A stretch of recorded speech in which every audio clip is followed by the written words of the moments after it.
Hello everyone, সবাই কেমন আছেন? আজকে আমি তৈরি করেছিলাম কাচ্চি বিরিয়ানি। আমি আমার নিজের মতো করে তৈরি করেছিলাম। কিভাবে আমি কাচ্চি বিরিয়ানিটা তৈরি করলাম তাই থাকছে এই ভিডিওতে।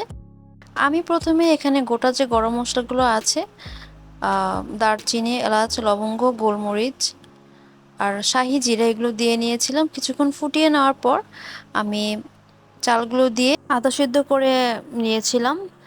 অপর পাশে একটি চুলাটা নেভানোই ছিল। আমি মাংসগুলো ম্যারিনেট করা মাংসতে ভাজা আলুগুলো দিয়ে দিচ্ছিলাম।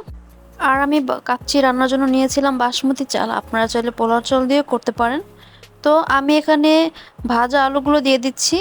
তারপরে চালগুলো যখন অর্ধসিদ্ধ হয়ে আসবে তখন আমি চালের পানি ঝরিয়ে, একটুখানি পানি থাকবে, একেবারে পুরোপুরি ঝরাবো না, ওই অর্ধসিদ্ধ চালটাই আমি কাচ্চির মাংসের উপর দিয়ে দিলাম। এরকম করে প্রায় অর্ধেকের মতো চাল আমি মাংসের উপর ছড়িয়ে দিব। আর চালগুলো একটু ভেজা ভেজাই থাকবে, মানে পানিগুলো আমি চাল থেকে পুরোপুরি ঝরাবো না, না ঝরিয়েই মশলা, গরম মশলা সহই আমি চালগুলো দিয়ে দিব। তারপরে আমি এতে এক এক করে কাঠবাদাম দিয়ে দিব, কাঠবাদাম ছড়িয়ে দিব। আপনারা চাইলে অন্য কোনো বাদামও দিতে পারেন, আমার কাছে কাঠবাদামটা অ্যাভেলেবেল ছিল তো আমি এটাই দিয়েছিলাম। তারপরে আমি দিয়ে দিলাম কিশমিশ। আমি কিন্তু এখানে অর্ধেকটা পরিমাণ চাল দিয়েছি, আমি এটা 2টা লেয়ার করব তাই। তারপরে আমি দিয়ে দিলাম পেঁয়াজ বেরেস্তা। পেঁয়াজ বেরেস্তাটা আমি আমার পরিমাণ মতোই দিয়েছিলাম। তারপরে আমি দিয়ে দিব মাওয়া। এটা আমি ঘরে বানিয়েছিলাম, খুব সহজে আমি ইনস্ট্যান্ট ঘরের মাওয়া তৈরি করে নিয়েছিলাম। চেষ্টা করবেন মাওয়াটা ইউজ করতে, কারণ মাওয়াটা ইউজ করলে টেস্ট খুব ভালো হয়। তারপরে আমি দিয়ে দিলাম হালকা একটু কাচ্চি বিরিয়ানি মশলা। এরপর বাকি যে চালগুলো ছিল এগুলো আমি ছড়িয়ে দিব। এখানে যতটুকু চাল ছিল সম্পূর্ণ চালটুকুই আমি দিয়ে দিয়েছি।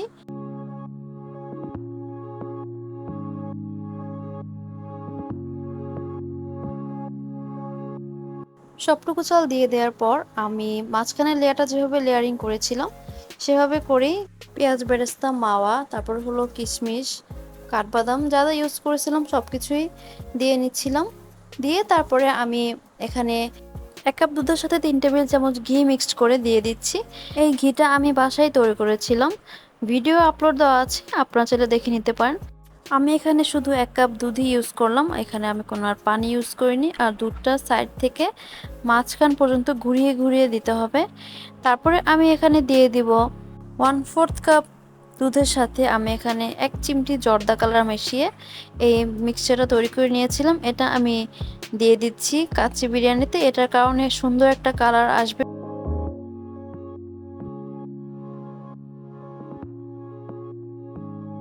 সব কিছু দিয়ে দেওয়ার পর আমি বিরিয়ানির কিছুটা জায়গায় ফাঁকা করে দিচ্ছিলাম, কারণ এতে করে মাটনগুলো সেদ্ধ হওয়ার পর যে স্টিমটা উঠবে তা দিয়ে উপরের চালগুলো সুন্দর মতো করে সেদ্ধ হয়ে যাবে। আর ছিদ্র অংশগুলোতে আমি মরিচ দিয়ে দিচ্ছিলাম, কারণ আমি বিরিয়ানিতে কোনো কাঁচামরিচ ইউজ করিনি, এই কাঁচামরিচগুলো দিচ্ছি শুধুমাত্র ফ্লেভারের জন্য। এটিকে ঢেকে রান্না করব আমরা প্রায় 1 ঘন্টার মতো। প্রথম 10 মিনিট থাকবে হাই হিটে, তারপরে 40 মিনিট এটা আমরা লো হিটে জাল করব। প্রায় 1 ঘন্টা রান্না করার পর আমি চুলা নিভিয়ে আরও আধা ঘন্টা দমে রেখেছিলাম। তারপরে তো দেখতেই পাচ্ছেন যে বিরিয়ানিটা কত সুন্দর ঝরঝরা হয়েছে। আর নিচে যে মাটনগুলো ছিল ওগুলো সুন্দরভাবে সেদ্ধ হয়েছিল। আর যে বিরিয়ানির যে আলু ছিল সেটাও সুন্দরভাবে সিদ্ধ হয়েছে। বিরিয়ানির কিছু অংশে ড্রপ করে ফুড কালার দিয়ে দেওয়ার কারণে এখানে সুন্দর একটি কালারও দেখা যাচ্ছে। তো এই ছিল আমার কাচ্চি বিরিয়ানির ভিডিও। আমি যেরকম পেরেছি সেরকম করে আপনাদেরকে রান্না করে দেখিয়েছি। তো সবার কাছে আমার ভিডিওটা কেমন লাগলো অবশ্যই জানাবেন। সবাই ভালো থাকবেন, সুস্থ থাকবেন। দেখা হচ্ছে কোনো নেক্সট ভিডিওতে। আল্লাহ হাফেজ।